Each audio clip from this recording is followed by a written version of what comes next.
Welcome, everybody. Thank you so much for joining us for our webinar today, Beyond Screening, Using Social Determinants of Health Data for Effective Care Solutions.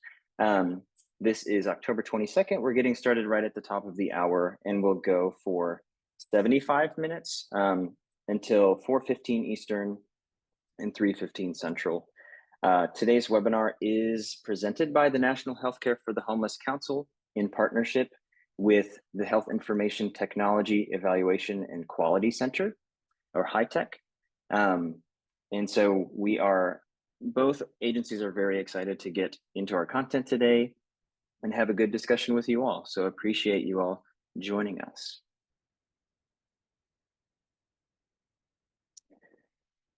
Before we get into our content, did want to share a little bit about the National Healthcare for the Homeless Council. The National Healthcare for the Homeless Council is a national organization working at the intersection of health and homelessness. One second. Among our many roles as an agency, we provide training and technical assistance to health centers who serve people experiencing homelessness, including the 300 plus designated healthcare for the homeless programs across the country. And grounded in human rights and social justice, the National Healthcare for the Homeless Council's mission is to build an equitable, high-quality healthcare system through training, research, and advocacy in the movement to end homelessness. We do, as I mentioned, provide technical assistance to health centers through a partnership with HRSA. And so this webinar is supported by funds provided by the Health Resources and Services Administration. And did want to let you know that the contents of today are not necessarily representative of the views of HRSA. So as I mentioned, the two agencies leading today's webinar are the National Healthcare for the Homeless Council and the Health Information Technology Evaluation and Quality Center. But on the screen is information for the faculty or leaders of today's webinar who put our heads together for our content. So really grateful for our partnership with HITEQ. But my name is Joseph Kenkel. I'm Senior Research and Data Manager with the Council. And I'm here with Chad Hunter, Epidemiology Research Manager with the Council, who you'll hear from in just a moment. And from HITEQ, we have Molly Rafferty, Resource Development Lead, Natalie Truesdell, Technical Assistance Advisor, Emma Ansara, Clinical Advisor, and Caitlin Tricomi, the Program Coordinator. So you'll hear from everybody on the slide in just a little bit. Our learning objectives for the next 75 minutes are that attendees will evaluate their organization's social needs screening workflow based on promising practices and examples from a peer health center. That attendees will describe strategies that could be applied in their health center to improve follow-up to social needs screening and monitoring of social needs data, and that attendees will identify which strategies can be introduced at their health center. And to achieve these objectives, our agenda for the next, for this webinar look like this. We'll start with some introduction and a little bit of level setting very briefly to make sure that we're all on the same page and grounded for our discussion before handing it over to HITEQ, who from their expertise will talk about using social needs data for effective care solutions. And then we will transition into our health center panel. We're really lucky to have subject matter experts from a health center called Optimus Healthcare. We're really looking forward to hearing from a number of employees of Optimus and their expertise there. We will then have some time for group breakout discussions. We, as our planning team, really thought it was important for this content matter to have an opportunity for you all to discuss what you're seeing in your communities, your organizations, the strengths and challenges of the social needs programming and workflows that you're using in your organizations. And so for the last 15 or so minutes, we'll have an opportunity for breakout discussions before closing out. And we're about to hop into content, but we did want to share with you all our evaluation link for today's webinar. And I'm going to put it in the chat right now. But if you would just keep this open for when our webinar is through. It's really helpful for us to hear from you all, to get feedback from our training activities. Both the National Healthcare for the Homeless Council and HITEQ will use this information to understand how we did today and how we can improve our activities moving forward. So if you could just bookmark this link, either using the QR code on your phone or the link I posted in the chat, that would be greatly appreciated. So with that, I'm going to turn it over to my colleague, Chad, who is going to do a little level setting for us and provide some context for today's webinar. Hello, everyone. My name is Chad Hunter. As Joey mentioned earlier, I'm the Epidemiology Research Manager with the Council, and I'm going to do a little bit of level setting just so everyone would understand what we're going to be discussing today. So before we get started, we just wanted to recap last year's webinar where we covered level 1 and level 2 and how EHRs can be leveraged to streamline social needs screening.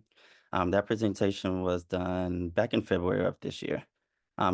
So coming to consensus in level 1 of the social screening program maturity, coming to consensus, we identified the goal of social needs screening for your health center.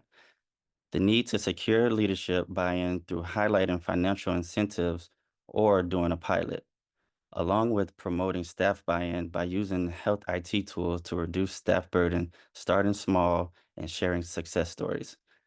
With level 2, implementing an SDOH screening tool, the health center staff needs to identify a workflow that aligns your specific EHR, along with identifying where in the EHR to capture social needs data, when it will be captured, and by who and how frequently. You go to the next slide, Joey. And with that being said, we're going to turn it over to our friends at HITEQ. Hi, everyone. As Joseph mentioned before, my name is Emma and Sarah, and I'm a clinical advisor for the HITEQ project. We're just going to do that little magic, cross our fingers, and switch the slides. So we are another national training and technical assistance partner, much like the National Council on or National Homeless. I'm sorry, I'm butchering your name. I apologize. Anyway, and so anyway, Kate, and we can go to the next slide. So like our partners, we are another NTAP. We are a partnership between JSI and then Westat. We also receive money from HRSA, but our specific focus is hopefully complementary but distinct. So we support health centers in becoming data-driven and equitable by providing training, technical assistance, and resources for effective use of health IT and EHRs. We do that primarily through a national website, but also through learning collaboratives or national webinars like today, and also through on-demand technical assistance. And those specifically come from the key content areas that are listed on the right side. So let's go to the next slide and kind of get more into the content. So as Chad sort of served us up in the previous session in February, we were talking about level 1 and level 2. And to give you a little bit more background is a couple of years ago, we did a pretty kind of comprehensive and sort of deeper dive conversations with health centers to better understand how they were operationalizing their social needs and social risk data collection, and sort of what were challenges and what were really the strategies they were using to implement this approach. And this sort of model of moving through these levels came out of those conversations.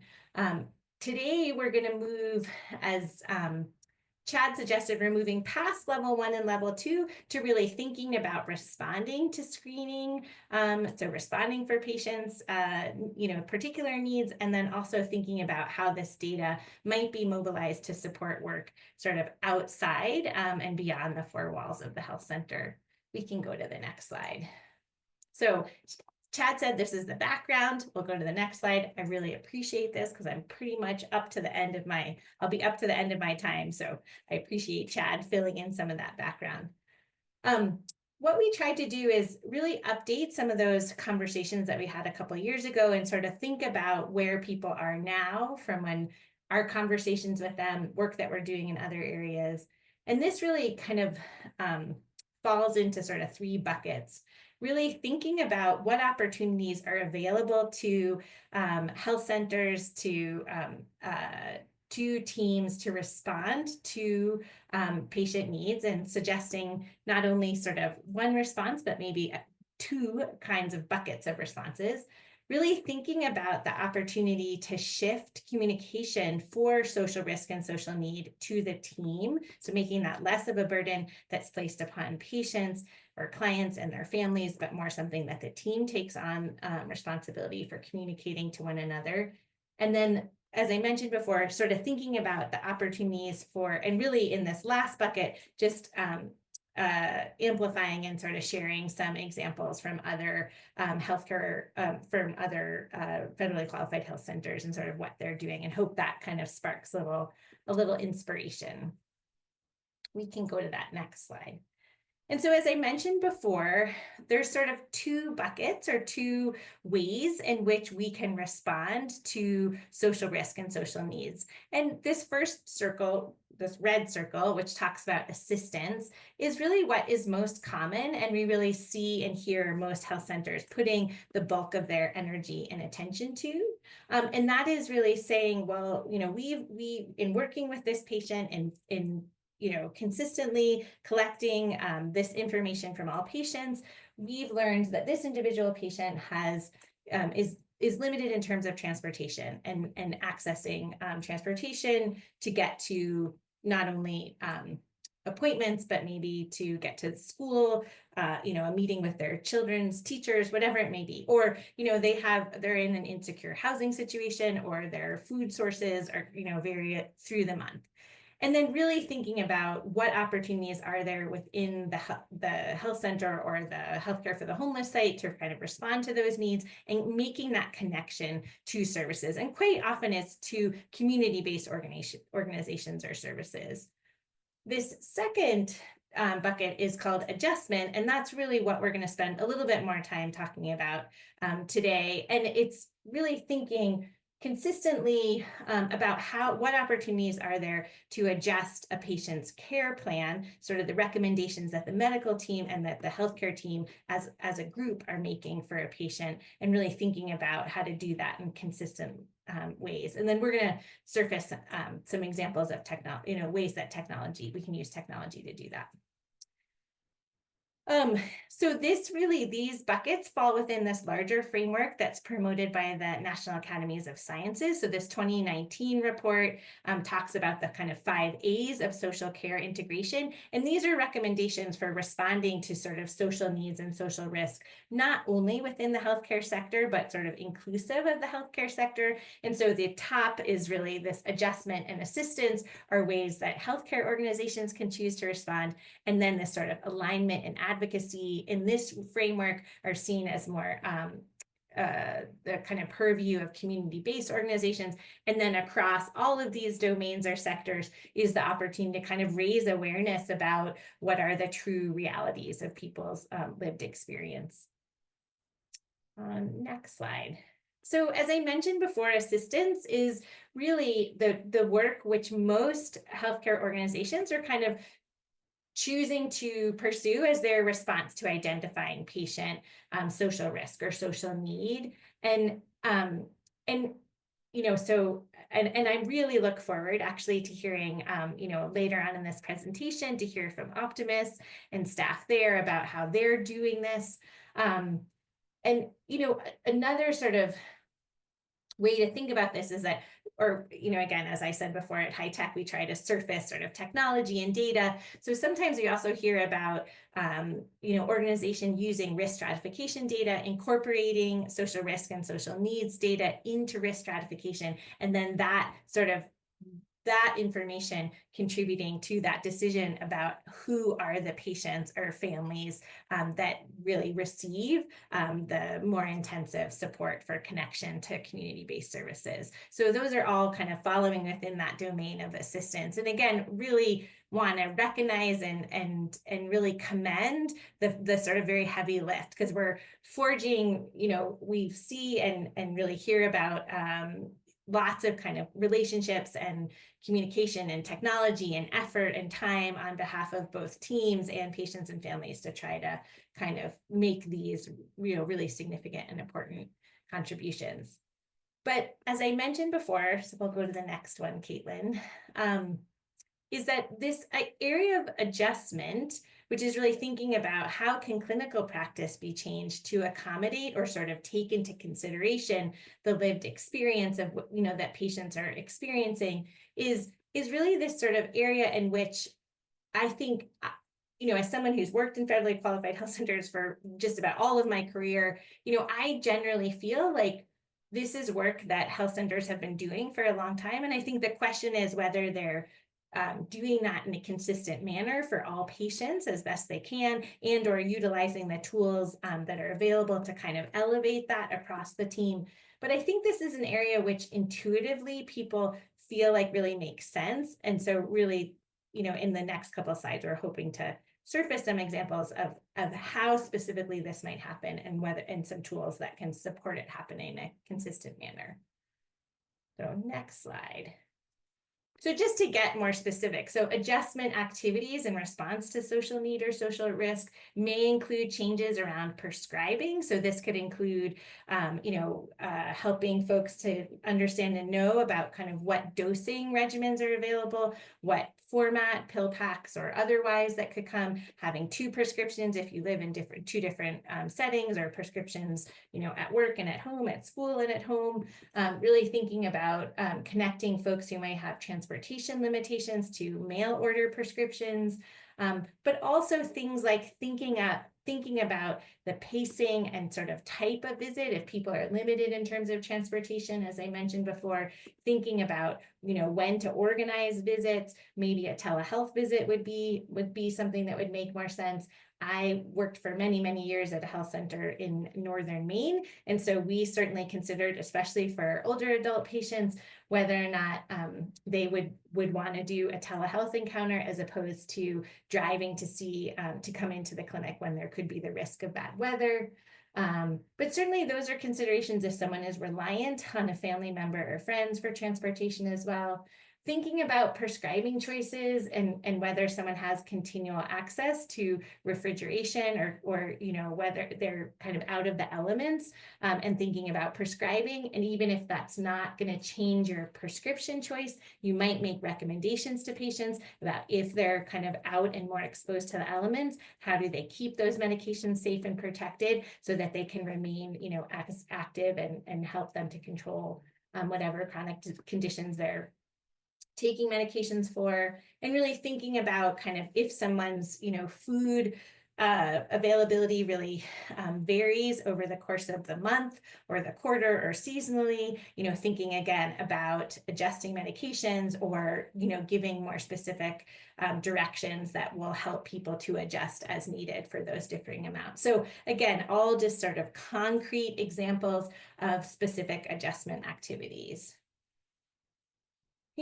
Here's, I think on the one hand, what I just described does not sound earth-shattering. And as I mentioned before, the challenge is really like, how do you do that in a consistent manner? But there's this really nice work that's being done out in California as part of the COHERE study. And they're really looking at the relationships between social risk and health outcomes. And what their data has shown is that even when people are reaching care guidelines, but if they also have specific social risks, their health is likely to be poorer. And so, so their data, or sort of their research has been suggesting that for folks that are food insecure, they are likely to have less well-controlled diabetes, even if they're getting their A1C measured, at the intervals that's recommended by their clinician. And then if folks have transportation difficulties or challenges, again, even if they're getting those labs done, they're likely to have less well-controlled diabetes. And that's true for other chronic conditions like hypertension or hyperlipidemia. And what's interesting is within the housing insecure population, if people are meeting those care guidelines, there's not likely to be as much of a difference. But I think taken in total, this suggests that even if you're coming, even if you're achieving those targets in terms of, foot checks and, microalbumin and A1C and LDL, FLPs, all of those things, that people still struggle. And that's because, there's many different theories. I don't think I have to describe to any of you kind of what those are, but I think it really challenges us to sort of think about, even if people are sort of achieving those guidelines, they're less likely to have their chronic conditions as well controlled. And so what other things as clinicians, as medical teams, can we bring in support of our patients who are living in those settings? And I think these slides will be shared later, and there is a link to that research if you want to take a deeper dive. And so, when we raise this sort of opportunity around care adjustment, is really thinking about what opportunities there are, as I suggested before, to make this a kind of routine part of care. So, when should these care adjustments been happening? When is it at the time of a visit? Is it through care management activities around a visit? Are there particular kinds of visits where you want to target and sort of think about opportunities for care adjustments? Some of this data suggests maybe, visits or patients that have, chronic conditions might be a good place to start. Who is sort of taking on that work of identifying and sort of making that connection between what are the social risks or needs that have been identified, and then kind of what opportunities are there for customizing and sort of, really tailoring care, and then how is this documented? How are teams communicating this information? And then how is that communicated to patients as they go forward, or to other care partners like the pharmacist at the pharmacy? So again, sort of, surfacing these ideas that responding to social risk and need can certainly, and does, as we often see, include assistance activities, but also, that there opportunity to sort of tailor and customize care based on social risk and need, and that kind of falls within the adjustment bucket. We wanted to talk a little bit about recognizing some ways that folks are using technology to support responding to patients' social risk and social need, and really with an emphasis on thinking about taking that communication burden out of the patients, alleviating their responsibility for that, and sort of seeing that as a responsibility that falls among team members.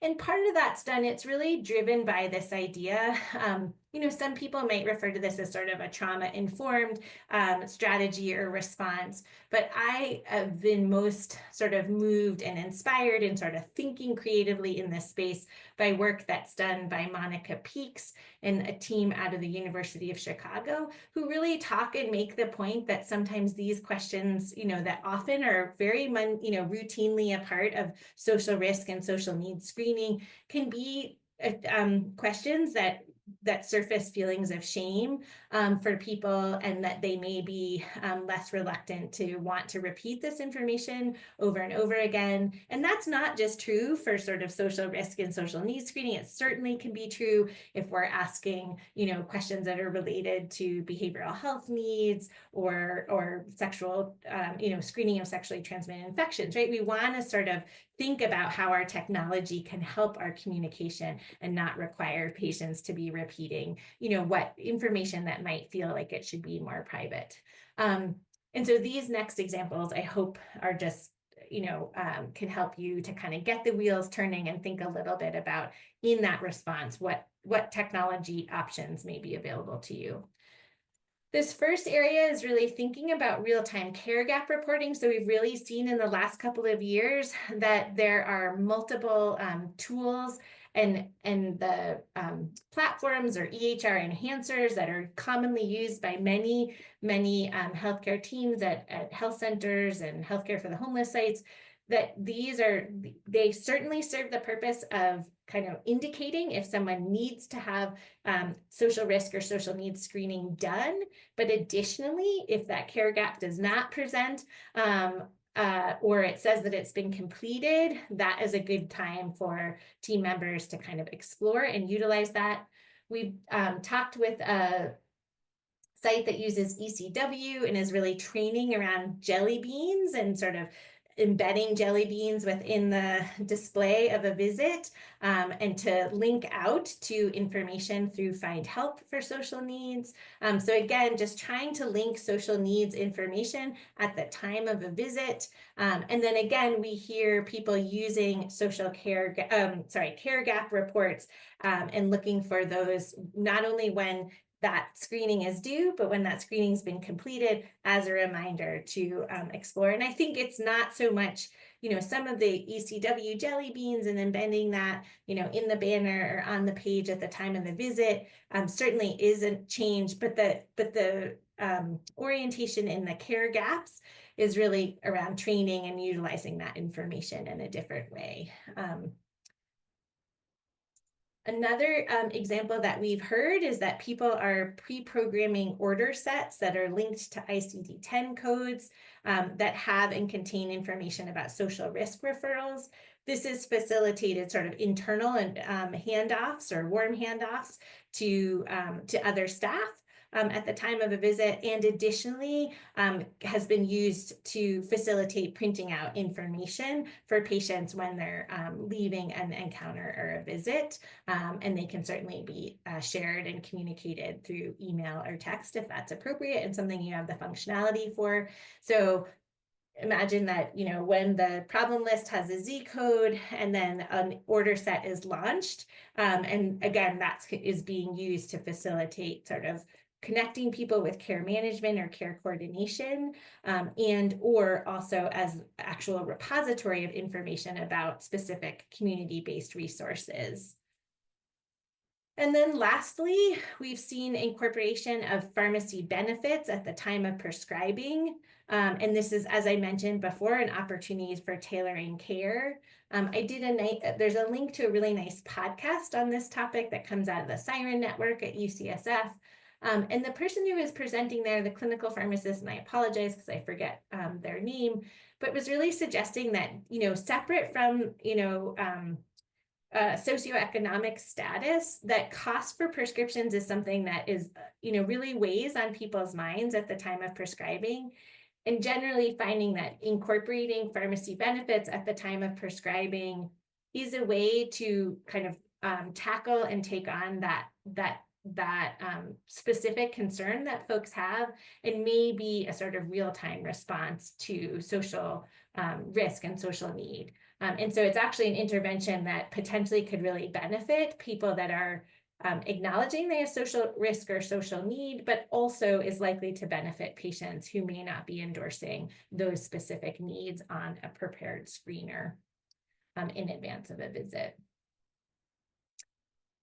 And then lastly, just wanted to surface some examples from other healthcare teams about thinking about taking, social risk and social need data that's been collected sort of for individual patients or individual clients, and really thinking about what opportunities there are to kind of improve care within the community.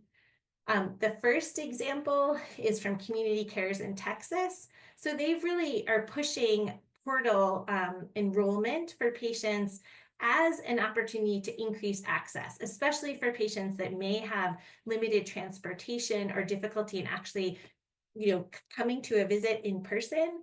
So that's sort of, they've linked portal access to some social risk and social need, but they've also layered it with saying that they wanted to really make sure that people had a good on-ramp to the portal enrollment process. And so they started using portal enrollment process as a way to explore people's sort of, skills and also resources in terms of digital navigation and digital literacy.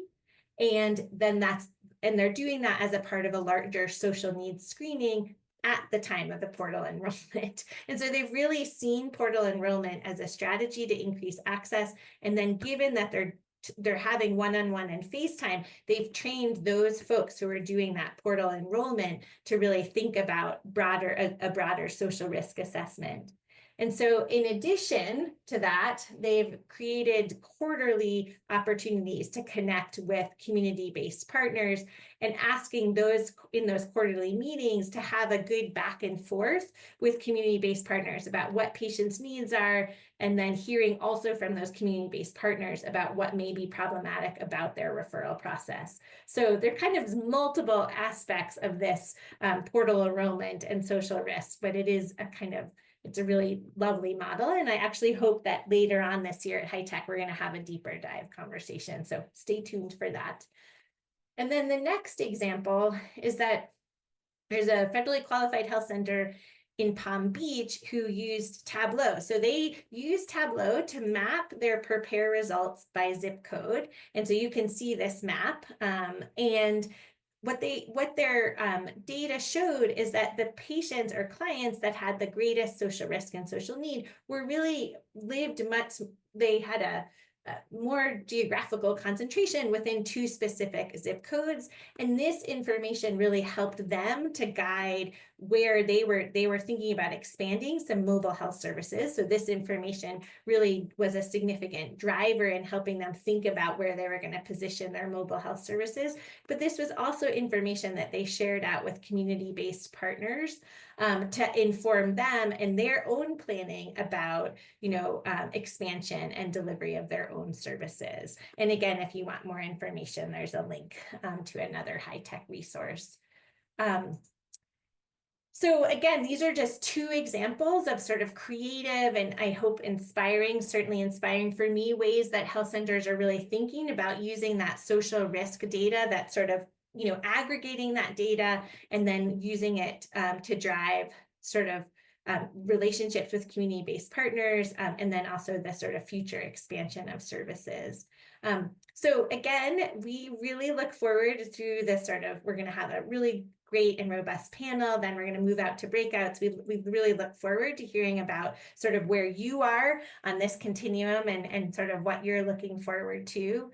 I did just in closing for my little section wanted to mention 2 resources that HITEQ has. So if you're really interested in delving into the social needs screening resources on the HITEQ website, you can get this Superstar badge, and Molly's dropped a link there. And then we also have another, on the next slide, Caitlin, we have a similar sort of badge for people who want to get more training and exposure to resources around data and storytelling with data, which I think can be very compelling within this space as well. So thank you so much for your time and attention, and I'm going to pass it back to our hosts and really look forward to hearing more from Optimus. Thank you. Thank you so much, Emma. So great to benefit from your expertise and really appreciate HITEQ's perspective and their didactic content. When we were putting together the idea for this webinar, we wanted to make sure that we invited a health center on this call to have a panel and a discussion with them of how their social needs screening process works, but obviously, as our content has suggested so far, moving beyond and some ideas of how health centers are actually addressing the social needs that they're identifying in their patients. And so we're really excited to have Optimus Healthcare join us. We have a few folks on, so I'm gonna let you, Rhonda, kick us off and hopefully can highlight you all on the screen so that we don't lose track of you. But welcome. Sure, thank you so much, Joe. I'm just going to provide a couple of slides to give you a little information about Optimus Healthcare. So you can go on to the next slide. So we're an FQHC and we're based in Connecticut, and most of our offices are in Bridgeport, Stamford, and Stratford. We're one of the largest provider of primary health services in Fairfield County, and we provide care to an underserved, underinsured, or uninsured population.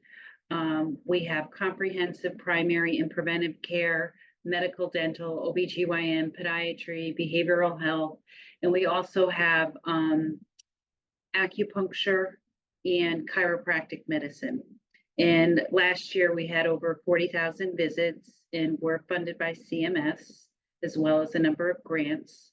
50% of our board members are also our patients, and we also have the 340B program.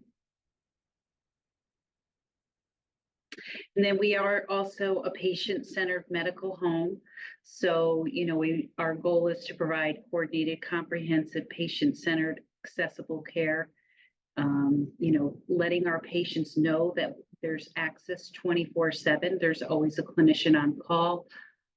You know, and our goal always is to provide continuity of care. And our patient population is very diverse, as well as our staff. So really being culturally sensitive and integrating that with the care is very important.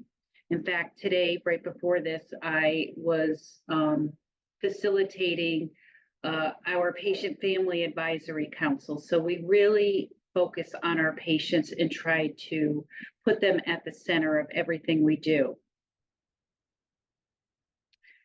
And so the next slide, this is just sort of our structure. So we embed our community health workers in our sites. And so we have one vacant position and somebody starting next month. But overall, we have 1, 2, 3, 4, 5, 6, 7, 8, 9 positions. And they report to me, and then my boss is the Chief Quality and Transformation Officer, and then we have the CEO. And each site, as you can see, is, you know, either internal medicine, family medicine, pediatrics, and we do have one of our community health workers who specifically works with obstetrics and pregnant patients. So she's our OB navigator, and she's on the call here. So she'll provide some information on how she works. And this kind of ties in with what was presented earlier about, so Connecticut is a pretty small state, but we have a huge disparity on, you know, we have a very wealthy population in Westport, Greenwich, and then we have the very poor population in Bridgeport, where we are, but this can literally be miles down the road. And all of these social determinants of health, like food insecurity, play a huge role. And in this slide, you can see on the life expectancy. So in Greenwich, the average expectancy is 89 years. And then you drop down to Bridgeport, where the average expectancy is 71 or 70 years. So that's almost 20 years difference. And literally, I have another, I couldn't put this into a slide, but it was showing how if somebody lives in Fairfield, the median household income is $142,000.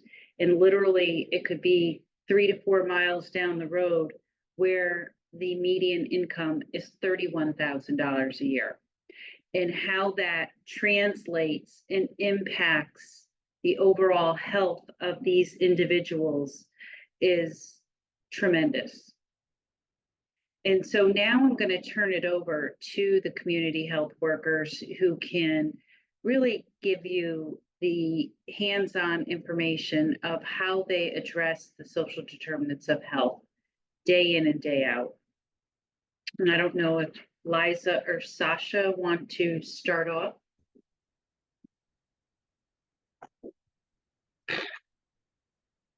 I can start. I'm sorry. I have a sinus infection, so my voice is not helping me right now. But I just want to say that I'm proud to work with Optimus in that we offer a variety of services for our patients. Particularly in my position, I'm able to schedule in real-time appointments for acupuncture and chiropractor whenever a patient is facing a lot of stress due to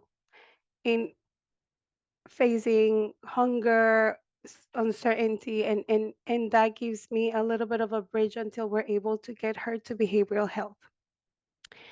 Understanding that I cannot do everything for my patients, but I need to also make sure that I network so that I can provide referrals for my patients where they need that the help that they need is not available at the health center. And so it's a lot of education. A lot of patients are not familiar with the WIC program, how to apply, where to apply. A lot of our patients are illiterate, so they need assistance in making appointments, translating documents. The ones that are eligible to receive medical transportation through Husky, I'm able to facilitate that application and teach them how to call. But then there's also the patients that need more hand holding that depend on me to call and do it more than others. And I'm just lucky to work, as Rhonda said, we're at the moment there's 8 of us and soon to be 9, but we work well together because whenever I'm not available at a site or my patient needs something that I don't often work with, I'm able to call the person that I know knows about housing or the person that I know knows about court. And we have that relation where we understand it's not about us, it's about our patients and putting our patients first.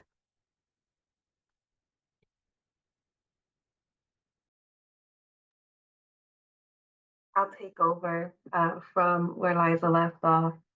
Hello again. I am Sasha, the medical CHW. I work for family medicine, which dabbles in, of course, pediatrics all the way to geriatrics, adulthood. I also work with immigrants and refugees. That's another focus point of mine. Our way as attempting to address these disparities and the different categories for these disparities, of course, through the social determinants of health, is that the providers do these visits and the providers have where follow-ups and physicals. They do the SDOH screenings. We also have other employees that assist us with the screenings and getting them done efficiently. If we're not doing them ourselves, the message is sent to us either after the visit if we are not fully available, or in real time we would get pulled, given one handoff, introduced to the patient, kind of touch base on who it is, who we are and what it is that we do. Also kind of just to establish that relationship, give them that safe space to understand that we are not a licensed individual. I'm not a doctor. I'm not a social worker. I'm not a nurse. I'm not a tech. You know, I'm your neighbor, I'm your friend. I'm someone who's placed in here to guide you, help you, and be there for you in ways where the providers cannot.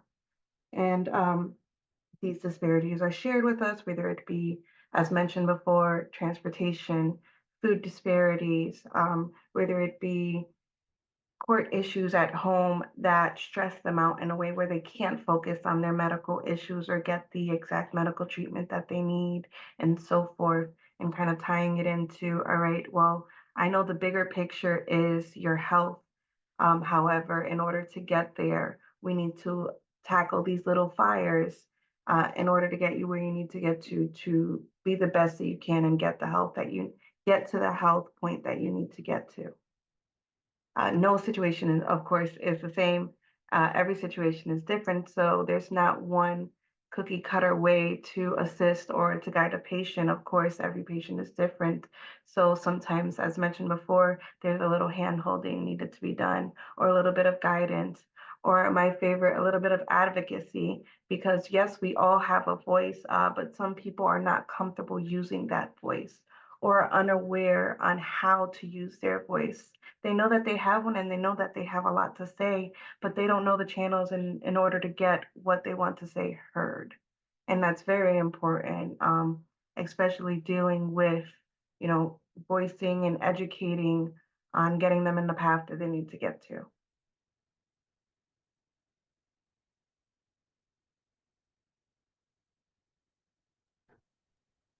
And just to add to what Sasha said, we are all certified application specialists, which means that we can help patients enrolling to Husky if they need it. We do have a food pantry at Optimus, and there are those patients that lack transportation, and a lot of them that just don't know how to ride the bus, because even if we tell them we can give you a token so you can visit the food pantry, they don't know how to get on a bus. And so when they come for the appointments, we can also arrange for our food pantry to have something ready for them when they come to their appointments.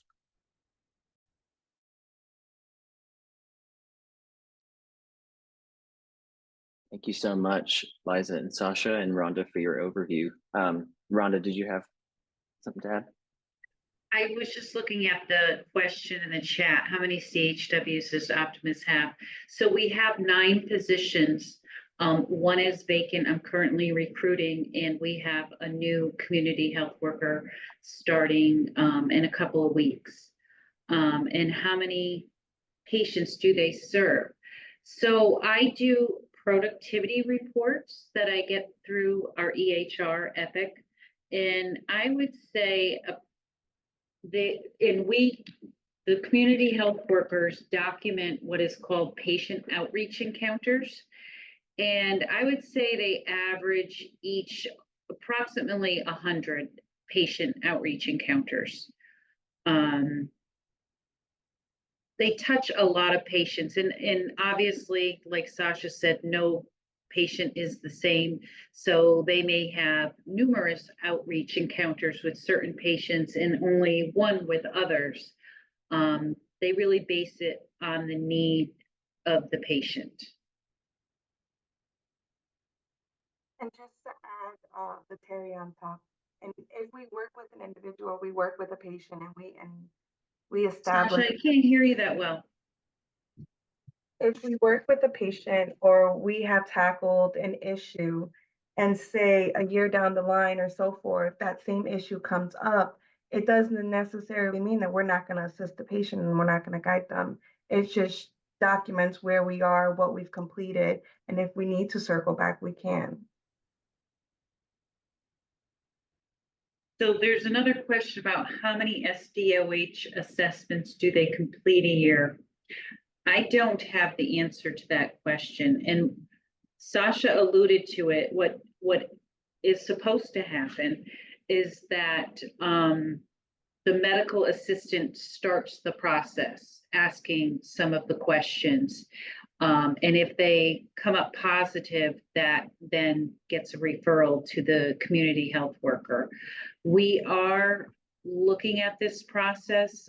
There's a new Joint Commission standard or patient safety goal about addressing health equity, and we're going to tie this into it. So I'm working with my supervisor on how we're going to pull that data from EPIC.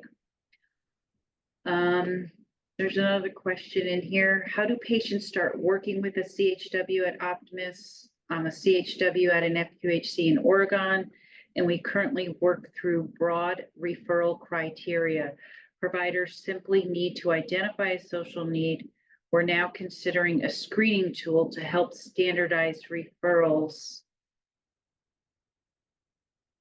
better understand community needs, and help providers feel more comfortable discussing social issues with patients. I think this would also help ensure referrals align more closely with our organization program scope. I don't know if you guys want to answer that.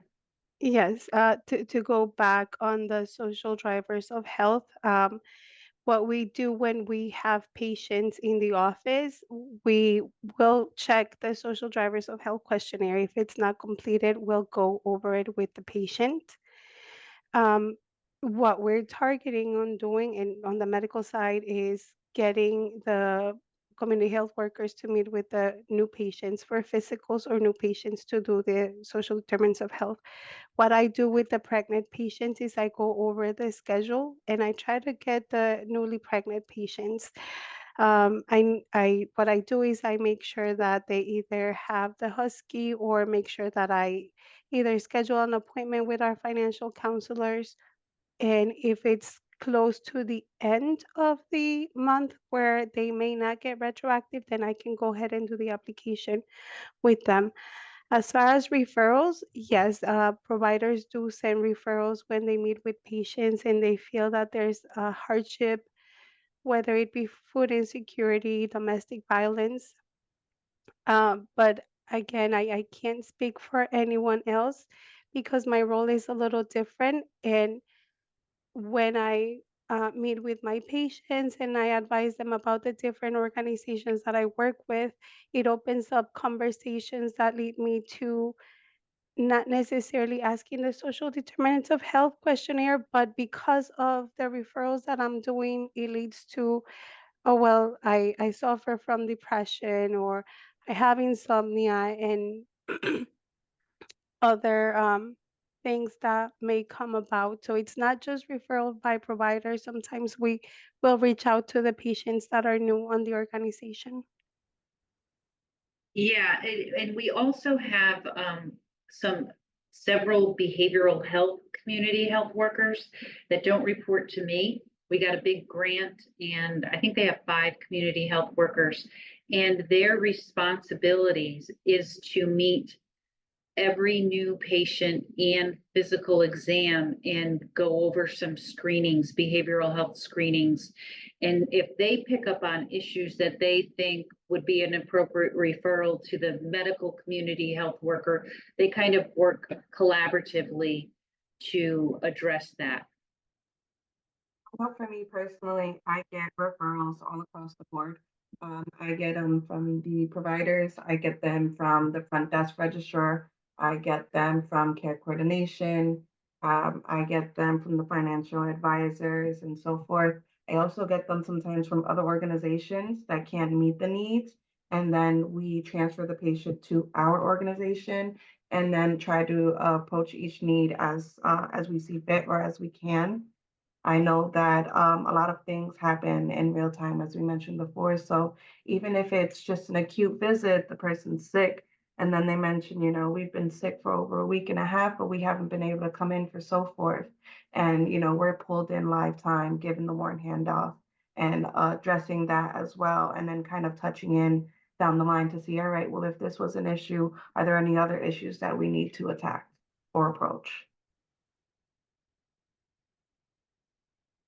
Yeah, and then Maria De Jesus, who is another one of our community health workers, wrote in the chat that we have a lot of patients with Medicare, so they assist with applying for supplemental health plans. And Maria, as Eliza said, everybody has their own little expertise. Maria is our insurance expert. So anytime any questions come up about insurance, everyone goes to Maria about that.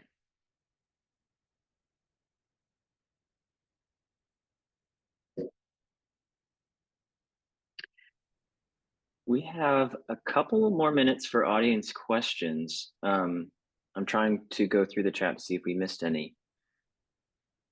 But this has been so great so far. Any questions from the audience, you can feel free to come off mute if you'd like. Or chat is perfectly acceptable too.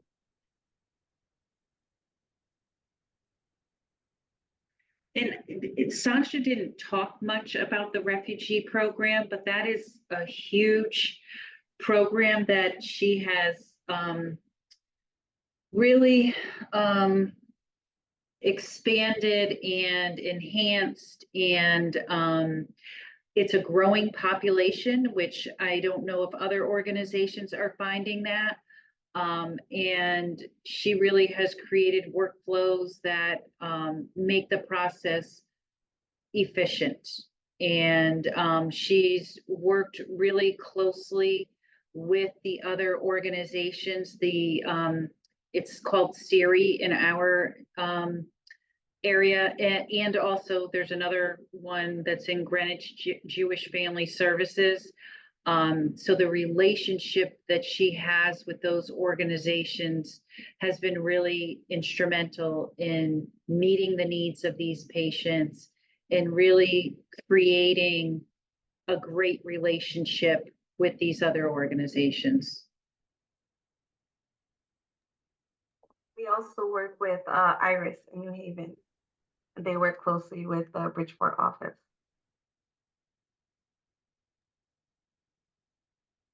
That's awesome. I wish we had more time. I will say before we move on, I think in our discussions, we talked about a software that you all are using for referrals called Unite Us. Would any of you be willing to talk a little bit about that software that you all use?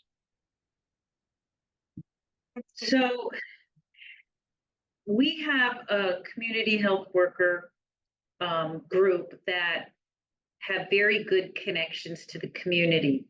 So they know the people and they're able to connect our patients very easily, but there is this platform called Unite Us. I don't think any of our community health workers use it too much. I actually manage the incoming referrals. So we get income referrals.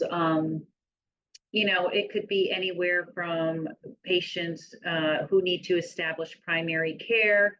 I work closely with an organization that supports female immigrants, so they usually are uninsured and need, you know, primary care, OBGYN. So I coordinate that, you know, get the financial counselor appointment, but that does come through Unite Us. But like I said, I think the community health workers here are so familiar with the resources that they find it easier to just connect them rather than going through the platform. Gotcha. Well, thank you so much. A virtual round of applause for our folks from Optimus, Liza, Sasha, and Rhonda. We greatly appreciate your time and perspective. It's been super helpful for grounding our conversation today. We are going to transition now. While it's about 3 minutes to the top of the hour, and our webinar together ends at 15 after. So we want to make sure we have about 10 minutes for our breakout discussion. So I'm going to quickly sort of transition us into that period of time. So some introductions here.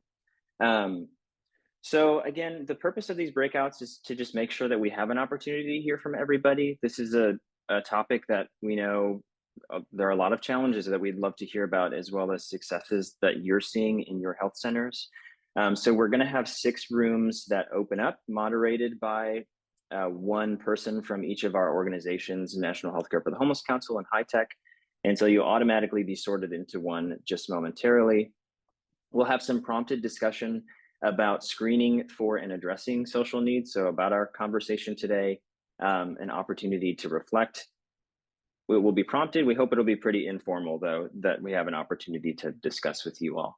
So we'll reconvene at 4:10 Eastern, 3:10 Central, before having an opportunity to wrap up together. And again, we just appreciate your time. And one more thank you to Optimus before we open these rooms. Well, I just wanted to take an opportunity, now that we're back from our breakouts, to once again thank Optimus for joining us, for spending a part of your afternoon to share your experience with us, and also to our partners at HITEQ for their great presentation. Again, I know we've shared it a couple times, but just in case you haven't gotten it yet, I want to make sure to share the evaluation link in the chat. Really appreciate your feedback. But we are just so grateful that you all spent 75 minutes with us this afternoon to talk about social needs and addressing social needs. Really just grateful that we can have these conversations on a national scale and to be so engaging. So we are going to, I'll be on for the next 3 minutes in case anybody wants to come off mute and bring something to the full group. But with that, I'm going to end the recording and just thank everybody one more time for joining us.